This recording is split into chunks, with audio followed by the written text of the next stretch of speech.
Hi, Veronica and I with the Fertilizer Institute. Thanks very much for joining us today. We're going to talk about two surveys that came out of USDA on May 9th, the Chemical Use Surveys on wheat and grain sorghum.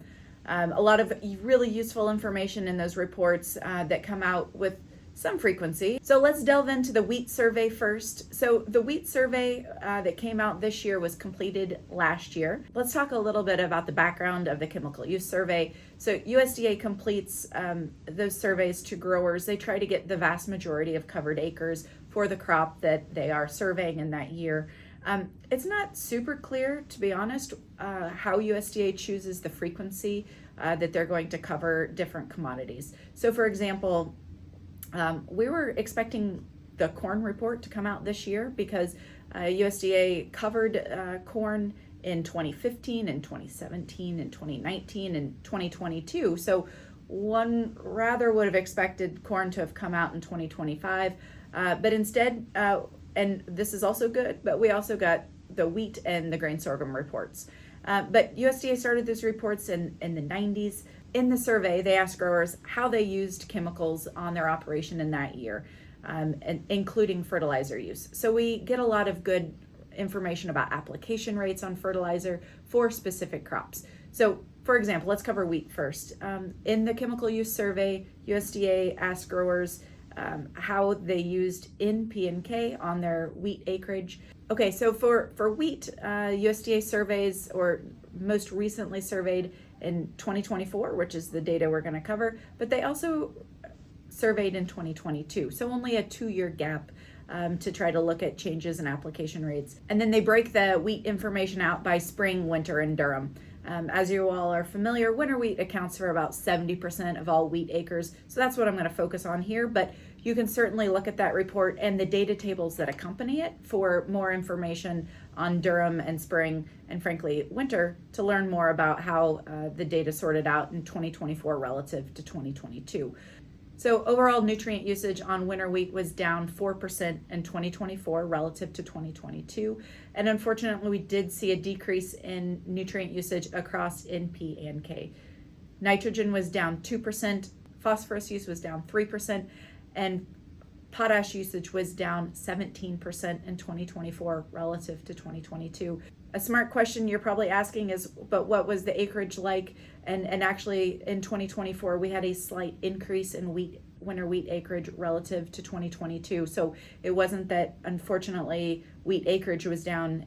We just saw a lower fertilizer usage across those acres by growers. The other report that was released on May 9th was the Chemical Use Survey on grain sorghum. This one covers a little bit, this coverage is a little bit different. So in this survey, they covered N, P, K, and S, and that S becomes really interesting as we delve into the details. So overall, this report was completed in 2024.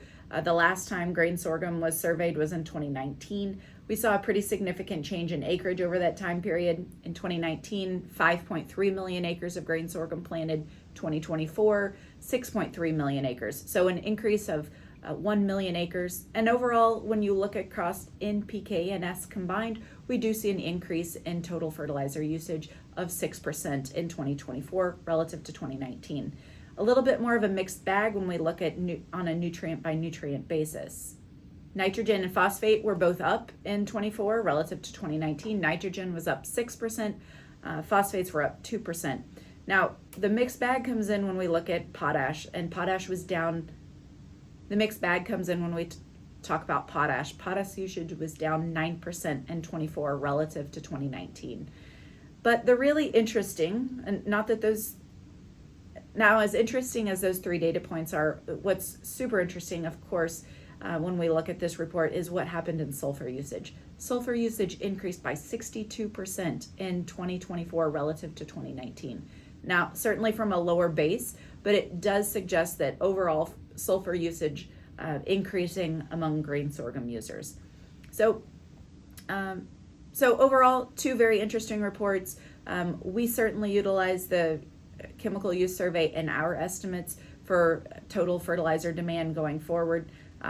So hopefully we'll see that corn report that I mentioned come out in the next few weeks. I don't see it on USDA's calendar, but we did see that report in 2022, so it would suggest that they are due to release it in 2025. But certainly take a look at the USDA National Ag Statistics Service website for the Chemical Use Survey for valuable insights on the percentage of acres that fertilizer was applied to for grain sorghum and wheat, as well as application rates across NPK and, in the case of grain sorghum, sulfur. Thanks very much for joining me. We'll be back next week to cover more exciting topics in fertilizer. Thanks so much.